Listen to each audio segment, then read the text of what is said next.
ભાભરની બજારોમાં દશામાની મૂર્તિઓ ખરીદવા માટે ભારે ભીડ જોવા મળી। શ્રાવણ મહિનો એટલે કે ધાર્મિક મહિનો કહેવામાં આવે છે, ત્યારે રવિવારથી પ્રારંભ થઈ રહેલા વ્રતને લઈ માતાજીની મૂર્તિઓનું બજારમાં આગમન થતાં ભાભર સહિત સમગ્ર ગુજરાતભરમાં શ્રાવણ માસમાં દશામાના વ્રત શરૂ થતા હોય છે। ત્યારે આ વ્રત કુંવારિકાઓ, પરિણીત મહિલાઓ તથા શ્રદ્ધાળુ પુરુષો પણ શ્રદ્ધાપૂર્વક ભક્તિભાવથી 10 દિવસ સુધી સાંઢળી પર સવારમાં દશામાનું પૂજન અર્ચન કરે છે અને વ્રતનો ઉપવાસ રાખે છે। રવિવારે અને અમાસથી પ્રારંભ થતા દશામાના વ્રત ભાભરની બજારોમાં દશામાના અવનવા સ્વરૂપ ધરાવતી મૂર્તિઓ જોવા મળી રહી છે।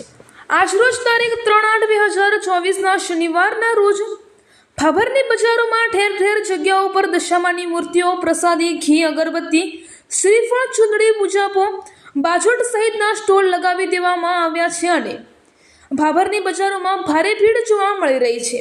આ સહિત આજુબાજુના ગામડાઓમાંથી આવતા લોકોએ દશામાની મૂર્તિ સહિતની ખરીદી કરી હતી અને આ વર્ષમાં વેપારીઓને ગરાકી પણ સારી જોવા મળી રહી છે અને વેપારીઓએ પણ હર્ષોલ્લાસ સાથે વેપાર કરતા નજરે પડ્યા છે।